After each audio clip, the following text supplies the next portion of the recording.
Hello everyone, welcome to this week's video, a special Pesach edition. I hope you're all well, I hope you're all preparing well. Those of you who are going away, I hope you all have a wonderful Pesach. Those of you who are staying here, we're going to visit family and friends. I hope you really enjoy the experience. You know, we've had two really lockdown Pesachs to one extent or another, and it's been difficult. Families not being able to get together like they normally would, and perhaps there was a time when we took such things for granted. But today, of course, we know that we should take nothing for granted.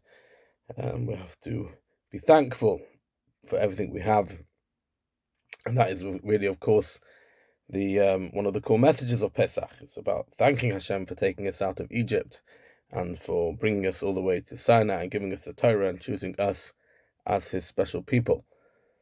The matzah is referred to as bread of faith, and sometimes as bread of healing. And I very much hope and pray that those in our community who need refuahs, who need good health, will please God merit it this year, and everybody should have a wonderful year of nachas and good health from all their families. Just to share with you a short idea. We know the Seder starts with questions. The children ask questions, 4 questions, the Manish Tana. We always enjoyed the 4 questions. And there's an interesting story told about the Chasam Sofer, the great rabbi of Hungary in the 19th century, and one of his sons once came to him with a very difficult philosophical question. And his father said, it's a good question. It's a really good question. I don't know the answer. And the son was surprised and upset. His father was a great rabbi of the community. He was one of the greatest rabbis in the world, and if he couldn't answer his question, who could answer the questions he had? And after a couple of days, when he was pondering it over, his father called him back in, and he said, "You know what? Now let's talk about your question." And he went through the whole subject matter with him, and they spent a long time discussing it. And he cleared it all up, and at the end he felt, he didn't even know what was troubling him in the first place. Everything seemed fine, everything seemed to make sense. And then his father said to him, of course I knew the answer to the question a few days ago. He said, so why didn't I give you the answer then? He said, because I wanted to teach you that sometimes it's not the end of the world if we have a question. There's an expression in Yiddish, von der Kasche starb man nicht, which means we don't die from a question. And I was thinking perhaps we start the Manish Tana, we start the Seder with the questions to show that we have questions, whether that child, the 3-year-old, especially now in this country where one's not allowed to start the Seder till late, the child might not even stay up to hear the answer. And as a young child, will they really appreciate the answer? Maybe not.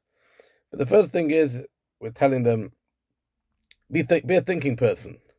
Be an educated person. Don't just go along with everything you hear, everything you think. You can ask questions. If you see things that are unusual, you're allowed to ask questions. There's nothing forbidden about asking questions. Some people think that these questions can't be asked. I remember when I was in Sale, there was somebody who was very upset because he said his child was turned off in Cheder because they asked the teacher said something about the earth being, the world being just under 6,000 years old. And he said, no, it's much older. He said, there's dinosaurs. And he said, I've seen them. And the teacher said, nah, that's all rubbish. And the child didn't understand how to put the two together.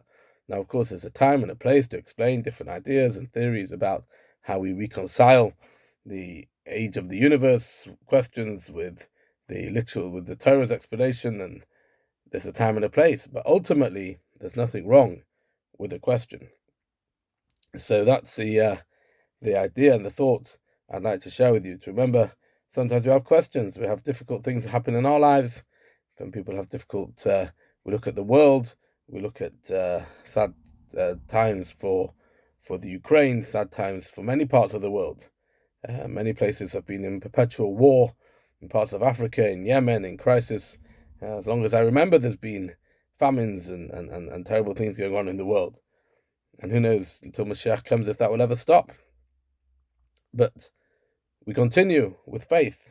We eat the matzah, we eat the bread of faith, and we say, even if we had a couple of questions, even if not everything makes sense to us, we know that there's a great infinite wisdom out there, the wisdom of God that our finite brains, our human brains, cannot appreciate. And our job is to serve him and to pass on the beautiful traditions from year to year, from generation to generation, and to make sure that our children and our grandchildren will be able to be part of the Am HaNivcha, part of the chosen people.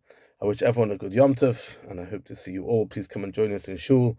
We're really looking forward to seeing everyone, and take care and all the best.